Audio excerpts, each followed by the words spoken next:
I'm outside the ICE police. They took my brother. I told them I'm not leaving. I told them I'm gonna stand right next to the ICE freaking facility until they let him out. I brought him Gatorade. He's done nothing wrong. He has no criminal history. He's done nothing wrong. He's literally a kid. He goes to school and he works. Like, he's done nothing wrong. I need an immigration lawyer to come and get him out because I can't. With all my credentials, I can't. My kids are gonna be without their dad for 10 years. I have zero sympathy for Cubans that voted for that delinquent motherfucker. Y'all are now facing the consequences of your own actions because of your pure fucking ignorance. Look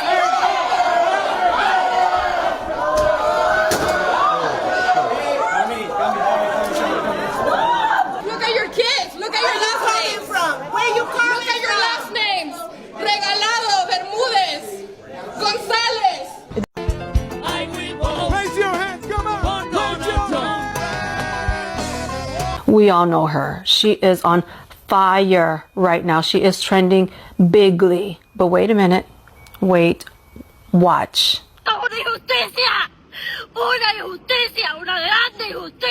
Yanet Correa screams injustice after her husband was placed on an expedited deportation order after showing up to his immigration check-in in Miami. That is the same lady who sings the Donald Trump song. Her name is Yanet Correa. She is a Cuban in Florida, and her husband is being deported. Honestly, this brings me joy. For years, especially in Florida, a large portion of the Cuban community has been reliably voting Republican, and more recently full-blown MAGA. I think Florida Cubans are some of the most problematic Latinos in terms of voting. They rallied behind Trump as he screamed about mass deportation, somehow thinking it wouldn't apply to them. Surprise. And I'm so glad that they voted themselves out of our country. Trump campaigned on mass deportation, and these MAGA Cubans voted for mass deportation, and now they're getting deported. They got what they voted for, and I love that for them. A lot of Cubans, possibly seeking legal status like naturalization in the U.S., have now eliminated themselves from the voting rolls. And I say good, because I'm tired of them sabotaging our elections. Now again, I do not wish this on the Cubans who don't support Trump, but statistically, most of them do. I will vote for Donald Trump. Why didn't y'all let me know? Y'all let me know everything. Why y'all ain't let me know this lady was outside Miami federal court crashing out? Because now she's regretting her vote for voting for Donald Trump. Because her husband is getting deported expeditiously. But say it louder with me. I will vote for Donald Trump. Hello guys, welcome back to the channel. I'm hoping that you're doing fine from wherever you're watching me from, whether it's in the morning, noon, afternoon, anytime. Now, last week I saw a lot of videos circulating about Cubans being deported. Generally, the ICE raids keep on going on, and this is affecting the Americans themselves, like generally. Why am I saying so? Remember, these immigrants, majority of them are the ones who have been working in these all these sectors. But again, the system is breaking within itself, not outside. All this you're seeing is not an external force pushing it. This is all happening within. And people are now in panic mode as people don't know, are we next? You know, each immigrant group is asking themselves, are we next? But look, take a moment and reflect about this. They only had a chance of correcting this few months ago, like 7 months ago. They had the power to correct this, but they chose not to do this. While all this now is affecting everyone, because honestly, the deportation of Cubans is affecting a lot of people, especially when you talk about the agricultural agricultural sector of this. Because look, it means that the output in the agricultural sector will have to decrease. And how will this affect the prices of foods and services that are being, that were being gotten from the farms? And this is how the elites want. The elites want to deport these people, to create a shortage, and then create what is called a monopoly. That's how they want to work. And this is affecting everyone because of people decided to vote for greed. Now, when people decide to vote for greed, this is what happens. And I think it's happening to them. This has a lot of repercussions when people decided to choose Mr. Donald Trump. And I think right now they are living with the consequences. Now, I want us to watch this video. Really interesting, eye-opening. A lot of people showing regrets on how they feel about these all issues, about they feel about all these factors, because these factors are deeply embedded in the American system. When you see a society that is being run by greed, know that there is higher chances that nothing will always go right, because everything that is happening is being orchestrated. This is what the elites wanted. And now, since you voted for a person that listens to elites than you, because he's among the elite political class, this is what's going to be happening. This is what is called wiping out the middle class. Right? This is what they're trying to do. When they wipe out the middle class, it means that all those services and goods, for example, agricultural services or goods that you are getting at a given cheaper price, it will no longer be cheaper because there'll be few, because there'll be nobody to produce them. Think about that. I'm your host and presenter, Eugene Tech Stories. Let's watch the video. I'll be back. There are people with mental health issues. There are people with panic attacks, anxiety attacks. They'd rather to die than go back to Venezuela. I can't handle this, y'all. This is crazy, yo. I didn't think this was about to affect me like this. But our neighbor's school, y'all know I work at a school. Fuck. Our neighboring school, I think it's Gratas, I don't know how to say it. It's Gratas or something like that. They were having their graduation. And there's helicopters in the sky. Most of these schools are... Fuck, yo. Most of these schools are predominantly Hispanic.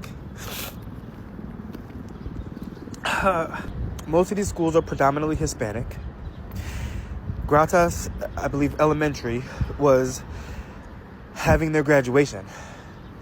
And all of a sudden, a bunch of parents have to run out because ISIS is there. This is the story that I'm hearing. And, you know, our school goes on lockdown. Our principal, you know, tells us it's a drill, but we know it's not a drill. And, you know, I had to come outside. It's my break. We kind of got out. We got like off of a soft lockdown. And, you know, parents had to run out because they don't have papers. And they had to leave their kids because the kids do. What type of shit is this, yo? And then kids are freaking grabbing teachers and crying on their leg because they don't know if they're about to see their parents when they get home. What the fuck is this? And we voted for this shit? 15 people just got picked up on Wilshire at the Home Depot. On Wilshire. Yo. Man, oh my God. This is not right. This is not right, yo. Cuban American woman from Miami here. Actually, I'm from Hialeah. That's real deep. If you know, you know. I'm from Hialeah. I'm originally a Hialeah girl. I am from South Florida. I grew up in a Cuban community. My mom's Cuban. I'm ashamed, and I just want to tell the world I'm sorry. Most of, you know, not all of us Cubans are like that. Some of us do have empathy. Some of us do feel solidarity with the rest of the Latino community that's going through it. Some of us knew this was going to happen and tried to warn our friends and family. I have to explain to you why it's so different in South Florida. The Cubans there live in this bubble where they're the majority, and they think that they're white, and they live in a certain bubble of privilege where they don't see discrimination directed towards them because they're the majority. But I promise you, to those Cubans that haven't really left South Florida, just drive a couple hours north and you're going to realize you're not white. You're not white. You're never going to be white enough for them. You know, so I'm ashamed. I'm ashamed of your votes. I'm ashamed of those stupid fucking videos I see you posting. You're embarrassing yourselves because, you know, I see those three Doritos later videos, and I can't help but fucking laugh. Sometimes I feel bad. I feel bad because the person getting deported didn't vote for shit. But, you know, I have family members that are getting deported. And I have family members that voted for this fucking shit. You know, and I'm never going to share a table with them because now you want to feel sorry and now you want to feel bad. Now you see the consequences of your action where our own fucking family's getting deported. You know, it's too little too late. Too little too late. I see some of you crying on these videos saying how you regret your vote. I wish you had like thought about it before. But these are the consequences. This is what happens when you don't give a fuck about your other fellow humans. Karma's going to get right back at you. So again, this is an apology video to the rest of the Latino community. Please know, not all of us Cubans from Miami are like that. I'm not. Thanks, and I hope you all have as good a weekend. I mean, as good a week as you can have. Weekend. I wish it was the weekend in the beginning of the week. But anyway, I wish you all a good week. And know that not all of us are like that. Not all of us are pieces of shit. Thanks. Injecting me? No, explain to me the process. Give me my belongings. I deserve to know the process. Why didn't Chambers? I just asked what the stop is. Let go of me. Let go of me. Let go of me. Let go of me. Stop it. Stop what you're doing. It's horrible. She can't hear me because she's interested. I can stand and I can be quiet. No, I don't believe it. She just said this is on you guys. Unbelievable what you are doing to the public. Why is it a setup? Leave her alone. Let her speak.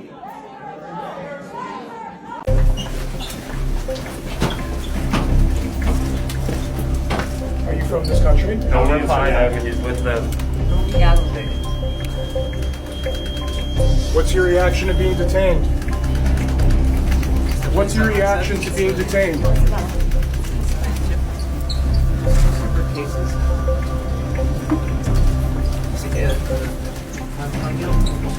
Sorry. A todos sus derechos. Spanish immigration attorney. Español? No.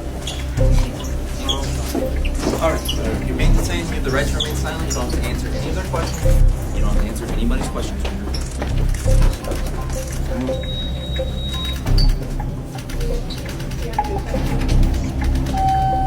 Reaction to ICE detaining you now? Contact to let them know what's happening.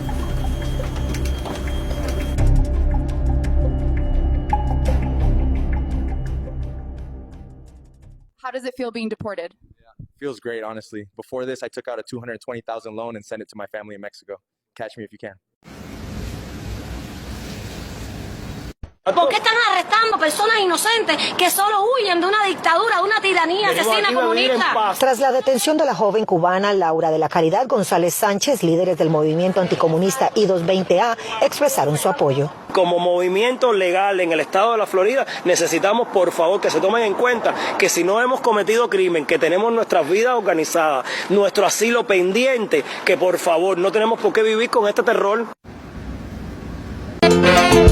I will vote for Donald Trump.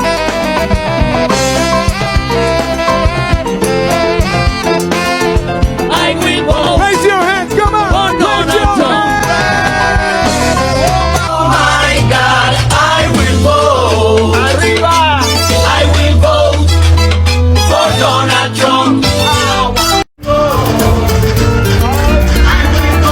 I want to thank Los Tres del Habanas. How did I do, Mercy?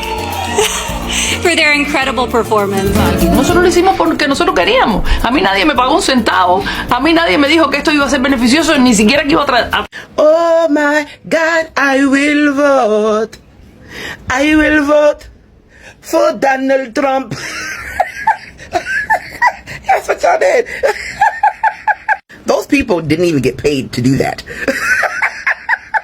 Crazy. The wordplay that the GOP specifically used in Florida, especially Miami, on Venezuelans and Cubans is unreal. They told you guys that they're only going after the criminals. You guys are the criminals. When you come to this country illegally, that's the crime. But what you do is you seek asylum because you're saying you're running away from a very bad government. But you still have to get here to seek asylum. And when you seek asylum, you give your name, where you're living, where you're working. That's how this works. So that's what they did. They didn't go around trying to find a bunch of illegal immigrants everywhere because that's difficult to do. Apart from the farms and the construction sites, it's hard to find illegal immigrants in the country. They don't leave a paper trail. But people that seek asylum do. And that's why they went to y'all houses in Miami and picked y'all up. Because they knew where you were at. Your paperwork wasn't completed. But hey, I will vote for Donald Trump. You voted for your people to get deported because he don't give a shit what you look like. Y'all could look white. You can have the proximity to whiteness. But you are from Cuba. And he don't give a shit. So thoughts and deportations. Oh my God, I will vote. I will vote for Donald Trump. Y'all stand 10 toes down in your vote. Don't start bitching now. So ICE is trying to deport an Army veteran after they initially told him that he was no interest to them. This is Marlin Paris, who served in the Iraq War. He is originally from Trinidad and Tobago, but was able to get his green card in 1997, which allowed him to serve in the Army. Now, during his service, like a lot of other veterans, Paris developed PTSD. Now, during this tumultuous time in his life in 2011, he pleaded guilty and spent 5 years in prison for a non-violent felony drug charge. Since leaving prison, Paris has graduated from college, has started a business, has gotten married, and has blended a family together. And by all accounts, he has turned his life completely around, not even getting a speeding ticket since the time he has been released. Now, after being released, he was sent a letter by ICE saying that he could remain in the country even with his conviction.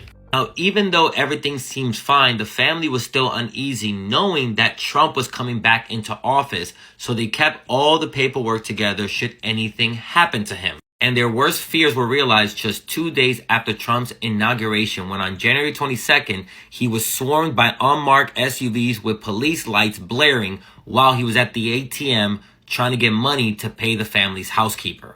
And all ICE told the family was that Marlin was on a list. He is now being detained at the Flores Correctional Center, with his next hearing date being March 24th, where it will be decided whether the case will be dismissed or if Marlin Paris is eligible for deportation. Here is someone who risked their life for a country that is not theirs.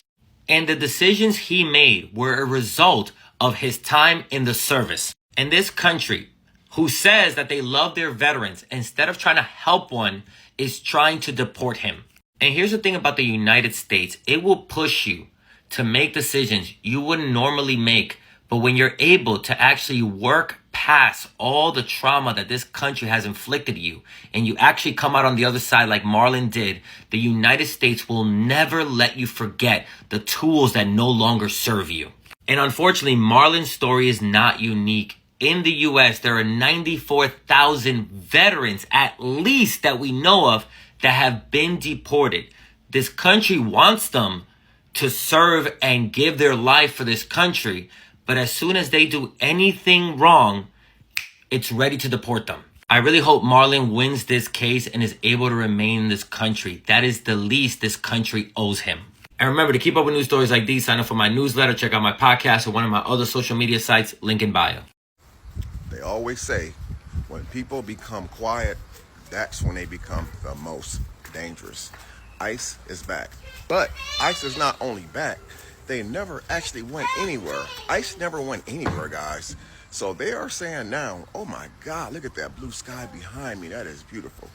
ICE is back full force in 2025. Matter of fact, the month of June, they are sweeping the streets clean. So if you are here illegally, do whatever you gotta do to make yourself legal in the United States. They are posting now and not even hiding it. They are targeting 7-Eleven gas stations. They are targeting Home Depot.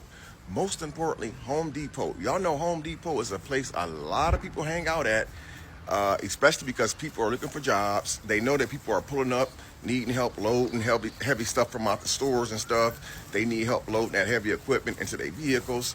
So a lot of the people who's here illegally, they can find jobs and safe refuge that way, as far as going to places like that to make a few dollars. But now ICE done caught on to the Home Depot. ICE done caught on to y'all hanging outside of 7-Elevens. They are not playing any games in 2025. So if you are somebody who's here illegally, man, do whatever you can to protect yourself, to get yourself out the situation. So to basically sum it all up in a nutshell, the United States is not a safe place to be if you here illegally. Whenever that we see something good happen, it means that they're preparing for something bad to happen. Again, the United States is not a safe place if you are here in this country illegally. Now, there are so many things that you can do, so many ways that you can get out of this situation by just following the proper paperwork. So don't find yourself being a victim of an ICE raid, because they are raiding a lot of places. Now, earlier this year, it was how they talked about ICE was like the breaking news of the internet, how they was coming for everybody who was here illegally. And then all of a sudden, it just went quiet. Nobody talked about it anymore. Not because the ICE raids were over, it's because the element of surprise. You let something die down a little bit, and then you hit them with the element of surprise. It's just like a drug dealer. How many houses do you know where drug dealers reside at, and they raid the house during the daytime? They never raid during the daytime, guys. They only raid those locations diabolical times of the morning. 2, 3, 4, 5 in the morning. Look at the kids running around. Y'all having fun? Y'all having fun? Huh? You having fun too?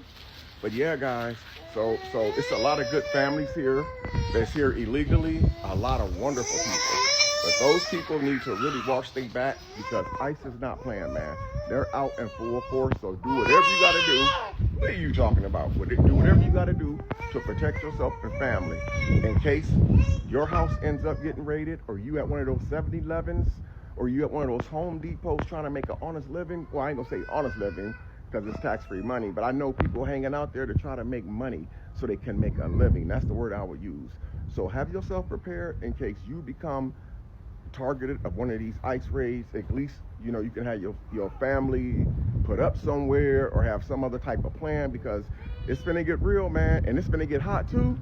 So if you here illegally, they coming for you. So all I'm saying, do what you gotta do, because ICE is coming. Thanks for watching. Being from Miami, I don't know how to feel about Cubans being in their find out era, because they took over Miami, and it was to the point where you couldn't even find a job unless you spoke Spanish. And even if you spoke Spanish and you wasn't Cuban, you wasn't getting that job. And I give them a lot of credit, because before their family or friends would leave Cuba, they would already have a job, a car, and a place to stay by the time they reached Miami. Like, they really set up their people very, very well. Even had a wet foot, dry foot policy. Where they messed up at was thinking that they thought becoming a Republican was going to make them tur. And the whole time they're speaking Spanish. And a majority of them didn't even bother to learn English, but yet they thought they were. And my main question is, what is the difference between Fidel Castro and 45? Until then, this is what Latinos don't understand about why Trump is being so aggressive, man, with mass deportations, to the point where they're not even risking it, and pretty much everybody's getting lumped in together, right? Most Latinos operate from a place, bro, where they think they personally know every single person that came in here illegally. And a lot of Latinos even have family members and friends, you know, that are here illegally, right? So they're kind of personally, emotionally invested in the issue. But what they don't understand is, man, that when the United States government, when the Trump administration looks at all the people that came here illegally, I mean, they don't know these people, bro. They don't know good from bad, who's a criminal and who's not. So they're not taking any chances, because again, 1,000 great people can come through that border, man. But if only 2 evil people, man, walk through with them, I mean, the amount of damage that they can cause in this country is insane, because the only thing most criminals in America fear is prison. These people from these third world countries, prisons in America is like a resort. It's like a 5-star hotel to them. You understand what I'm saying? And so many people, so many United States citizens are not here with us today as a result of what the previous administration did by just bringing those people in here by the truckloads. We've heard countless stories online of specifically women and children being raped and unalived. Try to explain to the family and friends of those victims, man, why it's a good idea to just leave some of these people here, man. A lot of the victims were Latinos. You understand what I'm saying? So a lot of Latinos got to take that into consideration, man. When they be like, oh, nah, just leave them here. They're not don't nobody know that, bro. Ain't nobody got time to get to know everybody, man, one-on-one. Are you crazy? My mother always told me, when somebody throws stuff in your face, like, I did this. We did this for you. I did this for you. This. Excuse me. That means they never did it from their heart. It wasn't pure. They only did it to hold it over your head. And let me say something. I'm going to say this to the Latin community and all the other communities that's trying to bully us into coming out there to protest. Let me explain something to you. You can shove that talking point. Talking about, well, we was out there with y'all for Black Lives Matter. I'm going to tell you what. I didn't ask y'all to be no damn where. I know me. I didn't ask you for shit. I didn't ask you to do nothing. I didn't ask you to stand out there. I didn't ask you to do nothing. What I did, I called on my community. My community. To be like, we need to be out there. We need to be doing putting out resources and all that shit. I ain't asked nobody else. See, all of this anger, energy that you got towards us, you need to do that to the people in your community that voted for this. That's what you need to do. Leave us alone. Stop bothering us. We told y'all over and over and over again for months. We said this.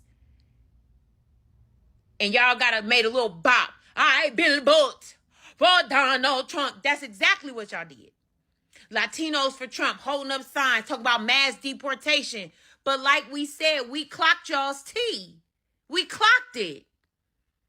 Y'all Latinos are choosing to be combative with Black Americans because y'all getting shipped the fuck up out of here. Showing up to a Juneteenth celebration is ultimate disrespect. Showing up to what we celebrate, y'all ain't fight. You all have aligned yourselves so fucking hard with the Trump supporters that you think that you can deflect on us. Check this out. Yeah, it's a celebration. We don't go to Easter Lake. We don't go to Easter Lake and y'all do that stuff over there. Hold on, let me deal with Yeah, that's how respect though for our community. We don't go to Easter Lake and the Signal Mall where y'all have y'all celebrations. They show no respect towards the black man. The black woman had to step in to talk to them, and finally they listened to the Hispanic lady. I'm glad that I wasn't at the Juneteenth where y'all showed up, because I would have been snatching y'all motherfucking signs down. Yeah, snatching y'all shit down. Because guess what? Y'all got blessed with businesses that we couldn't get blessed with. Y'all go and hate on us to HR. Y'all on the contract sites, on the sites deep reporting us. So now it's your motherfucking turn. Deal with it. Stop coming for us because this smoke y'all do not want. I don't give a fuck how many of y'all get on here talking about, oh, this, that, and the third. We don't give a fuck. To my Hispanic brothers and sisters, we do know that all of y'all did not vote for Donald Trump. But we do know that more than half of y'all did. Your argument is not with us. We have shown you what can happen. We have shown you what white people will do to you. We've shown you. But you do not want to be anywhere associated to black folks. I mean, they're literally doing what they did in history. If you think about it, they said those who don't understand in history will be doomed to repeat it. Today, history is being repeated in a modern way. So they say that the Hispanics, which I'm not quite sure about that, but they said the Hispanic back in the day ruled the southern part of the U.S., right? Folks do know that Mexicans, Hispanics, and Latinos are not the only immigrants in the United States of America. For all the black folks out there, real quick, y'all do realize folks from the Caribbean are considered immigrants. Folks from the continent of Africa are considered immigrants. So when you say as black folks, this is not our fight, or you're sitting it out because they voted for this, who is the they? Because people from Latin American countries are not the only people that are getting kidnapped by ICE. And folks being deported are not citizens and therefore cannot vote. The biggest content creator on this app was detained by ICE. He is not Latino or Hispanic. He is black and actually has European citizenship, from Italy to be specific. So where's the line? Because y'all do know Shirley Chisholm, both her parents are from the Caribbean. Marcus Garvey, Jamaica. Malcolm X's mother is from Grenada. And that's not a state in the South. And for everyone still talking about the election, but somehow anti-immigrant and immigration, y'all do know Kamala Harris's parents are immigrants. Are now crying and suffering the fucking consequences of their own stupid fucking motherfucking actions. I just watched 3 back-to-back interviews with different Cubans that came from the island that had some type of application in with immigration and were deported back to Cuba, and they were supporters of the rapist, crying on camera. One of them even has a disabled child and another little kid. The wife had to stay back, and he was deported back to Cuba. And they were staunch supporters of this delinquent piece of shit. I am Cuban. I was born in Cuba, but I consider myself to be Cuban American. I decided to educate myself from a very young age. Back in about 2004, when John Kerry was running for president, I already knew at that point that I was a Democrat because I aligned directly with those values, because I learned in political science and U.S. history classes in school what being a Democrat or aligning with those values was in comparison to conservative values. And mind you, my family were refugees from Cuba. My dad was a political prisoner, right, in Cuba. My whole family is conservative, Republican. But from a very young age, I decided to educate myself, to go to college, to do my own research. Even from the time I was a kid, even before going to college, I did my own research. And I always have. When you come from another country and you decide to go from one dictatorship to another, and you decide to continue supporting the same bullshit, just instead of with a communist flavor, with a fascist flavor, then you are going to reap what you sow, and you are going to collect the fruits of the bullshit that you decided to vote for. So I just saw a video of a Miami Cuban woman, and on the screen, she's like, Miami Cubans having to defend our reputation because we're getting dragged online again. And I told y'all how much I hate Miami. I never told y'all why I hate Miami so much. I hate Miami so much because of Miami Cubans. See, Pisces go from empathetic to demon. Those are our 2 levers.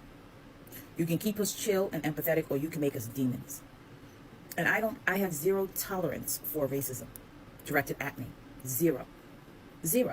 I'm talking about willful hate. Like, the Miami Cubans' racism is some of the most hate. Like, their racism is even more hateful than the regular whites, if you can believe that. Because I've said this so many times in my content, that when other minority groups are vying for a seat at whiteness or an entrance into white club, the cost to that is you have to prove how fucking racist you can be to black people. This is why the Italians are more racist than, like, any minority group vying for a seat at white club. The entry is, I'm talking about violent anti-blackness, and they do that so well. Like, the Miami Cubans go for gold. They, like, if anti-blackness was a sport, the Cubans will get gold every fucking time. And because of them, they have ruined Miami for me. I don't go. Hello guys, welcome back to the channel. As you know, I'm your host and presenter Eugene Duke Stories. I want us to have a discussion in regards to this. I feel like this is an important time for us to demystify all these concepts and talk about these things. Really, really great, really, really important, and at a perfect timing. Now, let's talk about the undermining of American labor and agricultural stability, because I told you this is all having a negative impact towards America in general, and you need to think about it in that way, right? Look, the mass deportations of Latino communities, especially those with deep roots in American labor economy, pose a direct threat to sectors like agriculture, hospitality, and construction. Latino immigrants, including Cubans, have long formed the backbone of manual labor in the United States. With ICE raids detaining and deporting workers in masses, farms are facing severe labor shortages. Crops are left to rot inside the field, and construction projects remain stalled. And service industry suffer from understaffing. The paradox is that many of the same white rural voters who supported Trump's harsh immigration policies now face the consequences. The economy decline in areas dependent in immigrant labor. Black communities warned that targeting vulnerable populations will create a ripple effect, destabilizing essential sectors of the United States economy and revealing how intertwined immigrant labor is with American prosperity. And that's the truth. That is not a lie, right? Immigrant labor is intertwined with the United States prosperity. Because if what the elite group is doing is trying to wipe out the middle class by removing these people who work in these farms, which in turn brings cheaper products. So it means that if you cannot afford something, you'll need to go to a place where you can afford it. And that's how they're doing. That's how they're wiping all the middle class group. Remember, the main goal of the elite is always to maintain the top 1% and to leave the bottom 99%. And how do they do this? They do this by first clearing all these alternative sources of food, so they can have the monopoly of giving you this, but with their prices, with controlled prices. It's all about controlling. I'm also going to be talking about erosion of civil liberties and the normalization of states' surveillance. ICE raids not only arm immigrants, but also normalize carceral surveillance states that affect all people of color. Raids are conducted without warrants,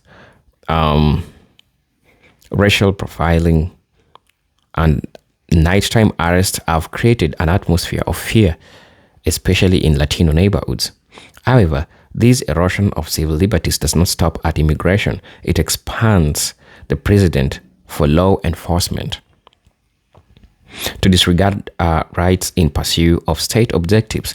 Black activists and scholars have consistently warned that when the state is allowed to brutalize one marginalized group, the machinery of oppression eventually turns against all marginalized people. The system of state-sanctioned overreach sets dangerous legal precedents, particularly for black communities already overpoliced and underprotected. Those are just but a few repercussions that these really have towards the Americans, or all the Americans that we are seeing today, whether you're white or black. And I think everyone is being affected by this, right? Now, let me talk about political disillusionment and fracturing of minority coalitions. Trump's crackdown on immigrants has fractured minority coalitions that historically found strength in solidarity. Some Latino voters, especially for Cubans and Venezuelan descent, supported Trump's anti-socialist rhetoric, only to find themselves targeted by the same very state they voted into power. Black intellectuals and communities leaders cautioned against this political alignment, arguing what white nationalism never distinguished between good and bad minorities. The disillusionment now spread among Latinos who backed Trump underscores how easily political manipulation can turn groups against each other. The lesson here is not only about betrayal, but about the need for genuine racial solidarity against systems of oppression that ultimately targets all non-white communities. So if you want to get that perspective, is that this is a game that the elite community has been playing for the longest time. The word betrayal in their vocabulary is something that every time they go to a meeting, they'll state it. It is always about the betrayal. Everyone will be betrayed, right? And this is how they did it. They tell you, they sell you an agenda, and it looks so revealing. And since we human beings, we have greed, we'll decide even at the expense of other people. When Cubans, Latinos, Venezuelans were being sold all these lies, didn't they see that one day, because of the greed that they chose to, because they thought that they'll be taken and at the expense of black people, they thought that it's gonna be good for them. But in reality, it never turned that way. So these had a ripple effect. And now people are crying, they need solidarity, right? But I think all in all, it is a lesson to learn with all other groups that are coming and thinking that if you side more with white folks, you're going to be getting help. You need to understand that this has been the game to betray. But if you're greedy, you are the target. Let's talk about the rise of permanent and undocumented underclass. As deportations rise, many immigrants go further underground, creating a permanent underclass that cannot legally participate in the economy, report abuse, or access healthcare. This mirrors the historical treatment of Black Americans during the Jim Crow, where being outside the full protection of the state made one vulnerable to exploitation. The warning from Black thinkers has been consistent. When the state creates a subclass of people who are excluded from rights, it replicates a caste-like system rooted in white supremacy. The undocumented community becomes America's new racialized labor force, living in fear, stripped of dignity, and unable to rise. It is not simply an immigration issue, it is a racial justice crisis. Let that sink. I would also like to talk about increased racial tension and the rise of xenophobic violence. Mass deportations validate and emboldened xenophobic groups that see Latinos as invaders. Hate crimes against Latinos have surged, including violent assaults and verbal abuse in public spaces. Trump's rhetoric, which conflates immigrants with criminals, terrorists, and drug traffickers, fuels this hostility. Black Americans, who have long been the primary targets of racially motivated violence, recognize early on how language used to dehumanize one group can metastasize into broader societal hatred. Talk about the rise of hate crimes is not a surprise. It is the natural consequences of state-backed demonization. By refusing the heed warnings of Black voices, America has accelerated towards a dangerously divided and violated social climate. I would like to talk about destabilization of urban communities and local economies. When cities with large populations are witnessing abrupt economic and social disruption, families are separated, local schools are destabilized, and small businesses lose both customers and workers. Many urban areas already dealing with housing insecurity and limited social services now face additional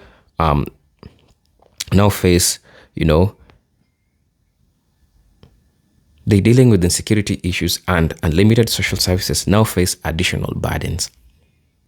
Black communities, historically subjected to similar destabilization forces through redlining, mass incarceration, and police violence. So that means that they understand very much that once a population is systematically targeted, the entire neighborhood suffer. The ICE raids don't simply remove individuals, they unravel entire community fabrics. Black leaders warned that the state's attack on racial group is an attack on all, especially in shared urban spaces where black and brown lives are intertwined. I would like to talk about legal systems overload and judicial backlog. The surge in deportation cases is overwhelming immigrant courts, leading to procedural delays, wrongful detentions, and rushed decisions. Remember, public defenders and immigrants' lawyers are burdened, and detention centers are overcrowded, often violating human rights. This chaos mirrors our criminal justice system historically failed Black Americans, denying due process, rubber stamping punishments, and using imprisonment as a tool of social control. What is happening to Latinos today is what happened to Black Americans during the crack era and the war on crime. Black scholars such as Michelle Alexander have long argued that systems are weaponized to maintain racial hierarchies, under the guise of law and order. A warning again proven prescient. Let's talk about the global reputation and diplomatic fallout. America's image as land of opportunity and freedom and being tarnished globally. Yes, it's being tarnished globally, that's the truth. The images of ICE raids, children in cages, and deportation flights contradict its claimed commitment to human rights. Countries in Latin America, Africa, and Europe increasingly see the U.S. as a declining empire, clinging to racial dominance. Black intellectuals who have historically connected domestic racism to foreign imperialism, such as Malcolm X, Angela Davis, emphasize that America's treatment of its non-white population directly informs its standing in the world. Mass deportations aren't just domestic policies. They are global signals that the U.S. remains committed to racial exclusion and authoritarian tactics, undermining its credibility abroad. Let's talk about strengthening of white supremacist politics. The success of policies like mass deportation feeds the far right's political power, creating a feedback loop. With each deportation celebrated by Trump's base, the overturn window shifts, making previously unthinkable policies acceptable. These ideological shifts does not remain confined to immigration. It spreads to education, like banning of diverse curricula, to reproductive rights, and to voting rights. Black political analysts have long said that fascism in America will arrive under the banner of law and order, target one group before expanding.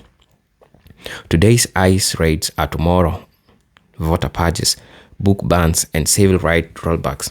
The trajectory is clear to anyone paying attention, especially black people who have seen this play out before. And this is a missed opportunity for black-brown solidarity. So bad. But listen, the crisis of mass deportation is also a missed opportunity to build a lasting political coalition between the black and Latino communities. Black leaders warned early that the enemy of progress is not each other, but the white supremacist culture that exploits and oppresses both groups. Yet, divisions persist, fueled by political manipulation, media narratives, and internalized racism.